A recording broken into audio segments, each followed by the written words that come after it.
نحمده ونصلي على رسوله الكريم أما بعد فأعوذ بالله من الشيطان الرجيم بسم الله الرحمن الرحیم۔ السلام علیکم ورحمۃ اللہ وبرکاتہ۔ جی کیا حال ہے آپ سب کے؟ اللہ تعالیٰ آپ سب کو ایمان اور صحت کی بہترین حالتوں میں رکھے اور فلسطین کے اوپر اللہ تعالیٰ خاص الخاص اپنا کرم فرمائے، آمین ثم آمین۔ الحمدللہ رب العالمین۔ ہم نے آج سورۃ البقرہ کی آیت نمبر 80 کو آج اس کا مطالعہ کریں گے، اور اس کا ویسے جو زیادہ کھل کے مطالعہ آ رہا ہے مسلسل، وہ ہم انہی 5-7 آیات کے مطابق دیکھ رہے ہیں۔ تو نتیجہ کیا ہے کہ یہود کی ہٹ دھرمیاں، اور جس کا رزلٹ تو ہم اپنی لائیو آنکھوں سے آج کل دیکھ رہے ہیں کہ وہ اصل میں ہے کیا۔ اللہ رحم فرمائے فلسطین کے لیے۔ بسم اللہ الرحمن الرحیم۔ سب سے پہلے تھوڑا سا لفظی ترجمہ دیکھ لیتے ہیں لفظوں کا۔ وقالوا، اور انہوں نے کہا، لن تمسنا النار، لن ہرگز نہیں، تمسن، مس کہتے ہیں ٹچ کرنا، چھونا، تمسنا النار ہرگز نہیں چھوئے گی ہمیں، کیونکہ تمسنا ہے یہاں پہ زیادہ لوگوں کی مقدار ہے، الا سوائے، مگر سوائے، ایام معدودہ، دیکھیں ایام دن کو کہتے ہیں، یوم اس کی جمع ایام، معدودہ گنتی کے گنے چنے ہوئے دن۔ قل، آپ کہہ دیجئے، اب اللہ تعالیٰ آپ صلی اللہ علیہ وسلم سے فرما رہے ہیں، قل آپ فرما دیجئے، اتخذتم کیا لے رکھا ہے، خستم تم نے، یا پکڑ رکھا ہے یا لے رکھا ہے تم نے،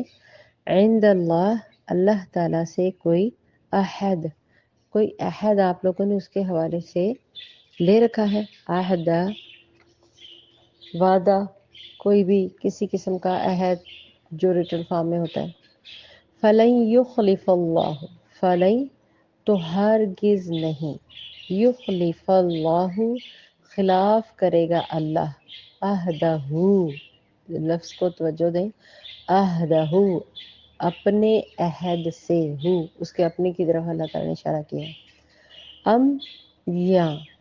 تقولون، یا تم کہتے ہو، علی اللہ اللہ تعالیٰ پر، مالا جو نہیں، لا تم خود، تعلمون جس کا تمہیں خود بھی علم نہیں ہے، کیا تم وہ بات اللہ کی طرف سے منسوب کر رہے ہو۔ یہ ہو گیا اس کا تھوڑا تھوڑا معنی الفاظ کے حوالے سے۔ تو ادھر سے آپ کو پتہ چل جائے گا کہ یہ یہود اصل میں کیا کہہ رہے ہیں۔ وقالوا لن تمسنا النار، وہ کہتے ہیں ہمیں تو آگ ہرگز نہیں چھو سکتی مگر گنتی کے چند دن۔ گویا صرف دوسروں کی آنکھ میں دھول جھونکنے کے لیے اللہ تعالیٰ، ان کا گمان تھا، یہ ان کا یہود کا اپنا ہی گمان تھا کہ گویا دوسروں کی آنکھ میں دھول جھونکنے کے لیے ہمیں چند دن کی سزا دی جائے گی کہ کوئی اعتراض نہ کرے۔ مطلب دوسرے کہیں گے کہ سب ہمیں کیوں ڈال رہے ہیں، یہود کو کیوں نہیں ڈال رہے، وہ انہوں نے بھی تو یہ گناہ کیے ہیں نا۔ تو اللہ تعالیٰ دوسروں کے سامنے ہمیں وقتی طور پہ آگ میں ڈالیں گے۔ تو پھر اے اللہ ہمیں آگ میں پھینکا جا رہا ہے، تو وہ اس وجہ سے انہیں وہ پھینکا جا رہا ہے، تو وہ کہیں گے کہ ہمیں کیوں پھینکا جا رہا ہے، ان کو بھی تو پھینکے، وہ بھی تو یہ معاملات کرتے تھے، جبکہ یہ کردار میں ہم سے بھی بدتر تھے، کیونکہ یہود جانتے تھے کہ ہم تو جو کام اپنے دوسروں سے کرواتے ہیں تو اس میں تو ہم بڑھ چڑھ کے خود حصہ رہتے تھے، مطلب کہتے تو وہی تھے نا، تو پھر آگے سے یہ جو عوام ہے ان کے اوپر یہ کام کرتی تھی۔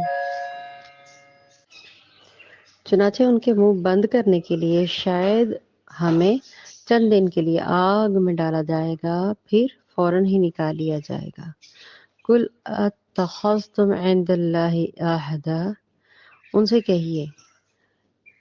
کیا آپ نے اللہ تعالیٰ سے کوئی عہد لیا ہے، کیا تمہارا اللہ سے کوئی قول اور قرار طے پا گیا ہے۔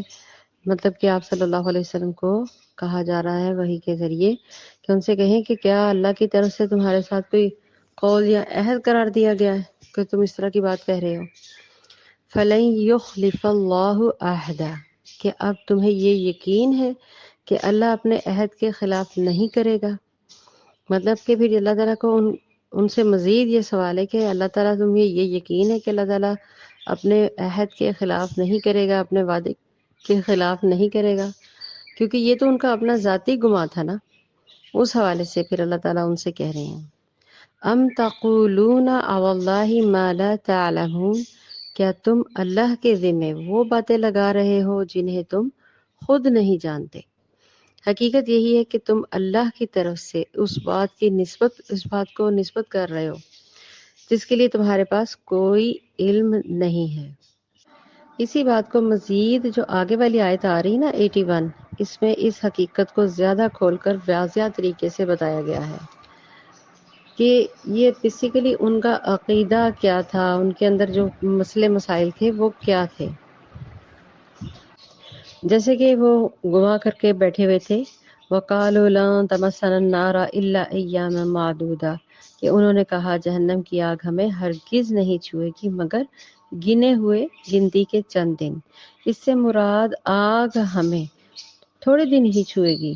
پھر ہمیں آگ سے نکال لیا جائے گا۔ اس عقیدے کی وجہ یہ تھی کہ یہودی اپنے آپ کو اللہ تعالیٰ کا لاڈلا سمجھتے تھے۔ یہودی کہتے تھے کہ دنیا کی عمر جو ہے، ان کے کانسیپٹس ذرا چیک کریں، یہودی کہتے تھے کہ ان کی جو دنیا کی جو عمر ہے وہ ٹوٹل 7,000 سال ہے، اور ہم ہر 1,000 سال کے بدلے میں ایک دن صرف دوزخ میں رہیں گے۔ اس لحاظ سے جہنم جانے کی کل مدت کتنی ہوئی؟ 7 دن بنتی ہے۔ یہ ان کا ذاتی کانسیپٹ تھا۔ ان میں سے کچھ لوگوں کا یہ خیال تھا کہ ہم نے 40 دن چونکہ بچڑے کی عبادت کی تھی، اس لیے 40 دن تک ہم جہنم میں رہیں گے۔ یہ سب ان کی ذاتی قیاس آرائی ہیں، یہ یاد رکھیے گا۔ آخرت کے بارے میں یہ عقیدہ رکھنا کہ اللہ تعالیٰ چہیتے ہیں، یہ جو یہود کی قوم ہے، اللہ تعالیٰ کہ یہ جو یہود کی قوم ہے یہ ان کے چہیتے ہیں، اس چہیتے ہونے کی وجہ سے وہ بچ جائیں گے۔ انسان کو دنیا میں اپنی فکر کرنے کے لیے بس اتنا ہی کافی ہے کہ وہ لوگوں کو یہی کہتے پھرتے تھے کہ ہم تو اللہ کے چہیتے ہیں، ہم اللہ تعالیٰ کے پیارے ہیں، ہم اللہ کے لاڈلے ہیں، لہٰذا ہمیں مطمئن رہنا چاہیے۔ یہودی اللہ تعالیٰ کی نافرمانی کرنے کے باوجود ایک اور ذہن میں بات آتی کہ اتنے مطمئن کیوں تھے؟ در حقیقت یہ 2-3 وجوہات ہیں۔ پہلی بات کہ ان کا جو یہود کا عقیدہ تھا آخرت کا وہ خراب تھا، اس لیے وہ نافرمانیاں کر کے مطمئن رہتے تھے۔ نمبر 2، یہودی جو تھے، یہود کے اندر عقیدے کی خرابی کی وجہ سے ان کی سرکشی بے انتہا بڑھ چکی ہوئی تھی۔ بس یہ سرکشیاں ہی تھی جن کی وجہ سے وہ یہ سمجھتے تھے کہ نافرمانیاں کرنے سے ہمارا کچھ بگڑنے والا نہیں ہے، کوئی ہمیں پکڑنے والا نہیں ہے، اس لیے وہ نافرمانیوں پر بہت مطمئن تھے۔ تیسری ایک اور ریزن یہ بھی تھی کہ یہود نبیوں کی اولاد کی ہونے کی وجہ سے، کیونکہ زیادہ تر جو نبی ہیں وہ یہود پر ہی آئے نا، تو ان کو تھا کہ ہمارے پر تو دیکھیں نا خالی نبیوں کی اولاد نہیں بلکہ 3 کتابیں جو ہیں وہ بھی انہی کے اوپر آئی، تو ان کو یہی یہی کیا کہتے ہیں اکڑ کہ نبیوں کی اولاد ہونے کی وجہ سے کتاب اللہ تعالیٰ کی نازل ہم پہ آئی، اس کی وجہ سے وہ سمجھتے تھے ہماری نافرمانیوں پر ہمیں نہیں پکڑا جائے گا۔ یہ لوگ خود ہی اپنی ہی خوش گمانیوں میں مبتلا تھے، اللہ کے ہاں ہمارے حقوق محفوظ ہیں، یہ ان کا ذاتی، بار بار کہہ رہی ہوں، ان کا خود بخود ان کے اپنے کانسیپٹ چونکہ کلیئر نہیں تھے، اس وجہ سے تو ایسے لوگ سچی دعوت کو تو پھر گوارا ہی نہیں نہ کرتے کہ اللہ تعالیٰ کا بیسیکلی فرمان کیا ہے۔ سچی دعوت ان کو جب بھی سنائی جائے گی تو لازمی بات ہے وہ اپنی میٹھی نیند سے، میٹھی خوابوں سے وہ بیدار ہو جائیں گے۔ بیدار تو پھر بھی نہیں ہوئے وہ، البتہ میٹھے خوابوں میں ہی رہے آج تک۔ سچی دعوت زندگی کے بیسیکلی حقائق کو واضح کرتی ہے نا کہ آپ نے زندگی کو گزارنا کیسا ہے، تو جب ان کو یہ سچ اور حقیقت اور دین پر چلنے کا جو طریقہ ہے، کبھی بھی دین اسلام نے یہ دعوت نہیں دی کہ دوسروں کے حق کی پامالی کی جائے، لہذا اس طرح کی باتیں وہ سننا بھی نہیں چاہتے تھے، لہذا وہ ایسی دعوت پر الٹا تنقیدیں کرتے تھے، جو ان کو ایسی دعوت دیتے تھے اس کا وہ مذاق اڑاتے تھے، ان کے مخالف بن جاتے تھے، بلکہ ان کے راستے روکا کرتے تھے نبی اکرم صلی اللہ علیہ وسلم کے اوپر یہ ساری آپ واقعات کے بارے میں جانیں گے انشاءاللہ قرآن کے اندر کہ کس طرح سے انہوں نے ظلم کرتے رہے اور کس طرح نبی اکرم صلی اللہ علیہ وسلم کے اوپر روڑے اڑکاتے رہے۔ بہرحال اللہ تعالیٰ نے یہود کے دعوت حق پر ایمان لانے کے جو اسباب تھے وہ بتائے، جیسے میں نے بھی اوپر تھوڑا سا ذکر کیا۔ تو اللہ تعالیٰ کا کلام سن کر، سمجھ کر، جان بوجھ کر وہ بدل دیتے تھے۔ دوسرے سب سے بڑی بات ہے کہ دو رخ تھے ان کے، دو منہ جس کو کہا جاتا ہے، یا منافق، بڑا آسان سا لفظ اور بار بار ریپیٹ کیا جاتا ہے، منافق تھے، حق کو چھپاتے تھے، اپنے ہاتھوں سے ہی اللہ تعالیٰ کی کتاب لکھ کر کہتے تھے استغفر اللہ کہ یہ اللہ ہی کی طرف سے ہے۔ کتاب پر پھر وہ تبدیلیاں کرنے کا معاوضہ بھی لیتے تھے، جو ہم نے پچھلی آیت میں پڑھا کہ سامانن قلیلہ، کہ وہ لیا کرتے تھے تھوڑی مقدار اور پیسے، اور وہ کیا کہتے ہیں ان سے، وہ جو ان کو چڑھاوے ہوتے تھے وہ مانگا کرتے تھے، مطلب بلا جھجک کہ میں اپنی مرضی سے تمہارا مال نامہ چینج کر سکتا ہوں، استغفر اللہ۔ لہذا عوام کے ایمان کے اوپر وہ عوام جو مطلب ان کے اوپر وہ ہر وقت ان کے ایمان کو وہ کمزوری میں ڈالا رکھتے تھے، جبکہ اس کے برعکس جو لوگ ایمان والے ہیں، جو لوگ متقی ہیں، اللہ کی کتاب کے بارے میں وہ جانتے ہیں، وہ کتاب حق سے پیچھے نہیں ہٹتے۔ کتاب کی بجائے جو یہود ہوتے تھے وہ کیا کرتے تھے، اسپیشلی جو ان کے علماء تھے، یہ ان کا لیول بتا رہی ہوں، کتاب کی بجائے وہ ان کو وہموں میں، گمانوں پر چلاتے تھے۔ کتاب کا علم نہ رکھنے کی وجہ سے وہ کیا کرتے تھے کہ یہ ہمارے ہی انڈر رہیں گے، ان کو کوئی علم کا نالج وغیرہ یا تو رات کے اندر کیا احکامات آئے ہیں بتاتے ہی نہیں تھے۔ جان بوجھ کے زبور انجیل کے اندر ترمیمیں کر کر کے انہوں نے ہر چیز کو برباد کر دیا، حتیٰ کہ انجیل جس کو بائبل کہا جاتا ہے انگلش میں، وہ بھی ایسی معاملات کی وجہ سے اس کے جو چیپٹرز ہیں نا وہ 80% 90% تبدیل کر دیے گئے ہیں اپنی مرضی سے۔ تو لہذا یہ سب معاملات ان کے عام تھے یہود میں، تو یہ یقین مزید ان کا اور پختہ ہو گیا کہ دوزخ کی آگ ہمیں ہرگز نہیں چھوئے گی، یعنی بیسیکلی ان کے عقیدے کی خرابی تھی، اور ان کا آخرت کا گھر ہمارے لیے ہے، یہ بھی ان کے عقیدے کی خرابی تھی، اور اسی طرح سے وہ اتنا کانفیڈنٹ ہو کے کہتے تھے کہ ہمیں جو آخرت کے میں جہنم کی آگ ہے وہ ہمیں ہرگز نہیں چھوئے گی۔ یہ ان کا کانسیپٹ تھا کہ جانا ہم نے اللہ کے پاس ہے، مطلب اللہ کو مانتے ہیں، آپ یقین کریں یہود اللہ ہی کو مانتے ہیں، لیکن اس میں انبیاء اکرام کو نہیں مانتے، ان میں تفرقے ڈالتے ہیں، عقیدہ آخرت یا دنیاوی معاملات کے تمام چیزوں میں ان کا لہجہ ہو رہا ہے۔ اب یہاں پہ جب قرآن پاک نازل ہوا تو اللہ تعالیٰ نے پھر آپ صلی اللہ علیہ وسلم کو جب وحی نازل کی تو اللہ تعالیٰ یہ فرماتے ہیں قُلْ اتَّخَذْتُمْ عِندَ اللَّهِ عَهْدًا فَلَن يُخْلِفَ اللَّهُ عَهْدَهُ، تو کہہ دیجئے کہ اے رسول صلی اللہ علیہ وسلم، کیا تم نے ان لوگوں سے کہہ دیجئے کیا تم نے اللہ سے کوئی عہد لے رکھا ہے، مطلب کوئی وعدہ لیا ہوا ہے، تو وہ اپنے عہد کی خلاف ورزی تو کبھی نہیں کرے گا نا۔ یہ تو وہ جانتے تھے کہ اللہ اپنے عہد کی خلاف ورزی نہیں کرتے۔ تو ایسے اللہ تعالیٰ نے قرآن کے ذریعے جب فائنل کتاب،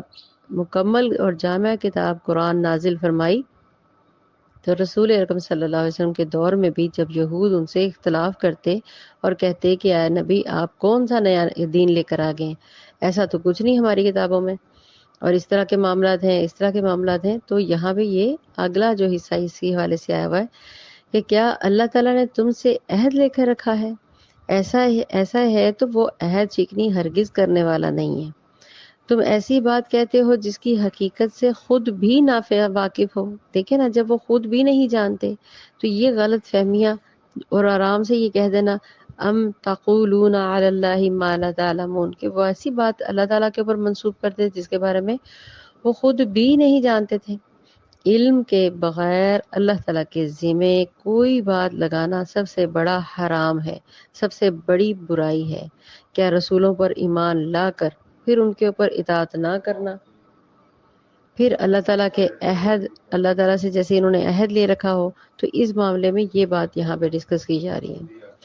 یہود جو ہیں یہود کو اس کی غلط فہمیاں جو ہے نا قرآن نے اس کو نکال دی کہ جہنم کی آگ ہمیں ہرگز نہیں نکالے گی، تو اللہ تعالیٰ آگے سے ان سے یہی کہہ رہے ہیں کہ ایسی باتیں کیوں کرتے ہو، اپنی طرف سے من گھڑت عقیدے کیوں بنائے ہوئے ہیں۔ قرآن مجید میں رب العزت نے اس کا جواب کلیئر دے دیا کہ جو بھی بدی کمائے گا، اپنی خطاؤں، گناہوں، نافرمانیوں میں گھر جائے گا، وہ دوزخی ہے، اور دوزخ ہمیشہ ہمیشہ دوزخی جو ہے وہ ہمیشہ جہنم کی آگ میں ہی رہے گا۔ جو لوگ ایمان لائیں گے جبکہ نیک اعمال کریں گے، obviously وہ جنت میں جائیں گے، اور جنت میں وہ ہمیشہ ہمیشہ رہیں گے۔ اسی طریقے سے اس آیت کا یہ بھی یہاں پہ بھی اختتام ہو رہا ہے، ام تقولون علی اللہ ما لا تعلمون، کیا تم اللہ تعالیٰ پر ایسی بات کہتے ہو جو تمہیں خود بھی نہیں جانتے؟ یعنی کہ تم اللہ تعالیٰ کے ذمے ایسے معاملات لگا رہے ہو جس کا علم آپ کو خود بھی نہیں ہے، اور پھر اپنی کیا کہتے ہیں بڑائی اور اپنا روب اور اپنا دبدبہ بنانے کے چکر میں آپ نے ان یہود نے اسپیشلی حضرت صلی اللہ علیہ وسلم کی نافرمانی کی، بلکہ پچھلے بھی جتنے بھی انبیاء کرام آئے ان کے ساتھ لڑائیاں، حتیٰ کہ ان کے قتل و غارت تک کیے، ان کے بچوں، ان کی نسلوں کو انہوں نے برباد کر دیا۔ جو دین کا پیغام لے کر آیا، یہ اس کے اندر اپنی ترمیمیں کرتے، الفاظوں کو تبدیل کرتے، صفوں کو پھاڑ دیتے، اور کتاب کو، تورات کو اس طرح چھپا کے رکھتے جیسے کہ بہت بڑا خزانہ ہو، اور کبھی کسی کو اس کی جس کو کہتے ہیں نا ایجوکیشن دینا نہیں دیتے تھے۔ سب ایک جیسے نہیں تھے، لیکن ان میں سے کچھ جو اچھے تھے، شریف النفس تھے، وہ ظاہر کر دیتے تھے کہ ہاں ہاں ہماری کتاب میں نبی اکرم صلی اللہ علیہ وسلم کا ذکر اس طرح سے آیا ہے، کبھی احمد نام ہے، کبھی محمد نام ہے، کبھی اس طرح کے نام ہے، کبھی عبداللہ کا نام آیا ہے، تو اس طرح ان کے حلیہ مبارک ہوگا، اس طرح سے وہ ہوگا۔ لیکن سب سے بڑا جو مسئلہ ہے آج بھی، کہ ہم بھی یہی کرتے ہیں کہ علماء یہود جو ہیں ان کی طرح سے ہم لوگ بھی اپنی مرضی کی ترمیمیں اور فقہ اور یہ چیزیں مولویوں سے نکلوانے کی کوشش کرتے ہیں۔ انا للہ و انا الیہ راجعون۔ لہذا اس کے بارے میں جو ایک عظیم میں نے پہلے بھی ذکر کیا، بہت بڑی جو اگلی آیت آ رہی ہے بلا من کا سب، تو یہ اس کی مزید وضاحت کرے گی، ان آیات کی، ان باتوں کی جو اللہ تعالیٰ ان کو کہہ رہے ہیں کہ میرے ذمہ اس طرح کا جھوٹ کیوں باندھ رہے ہیں۔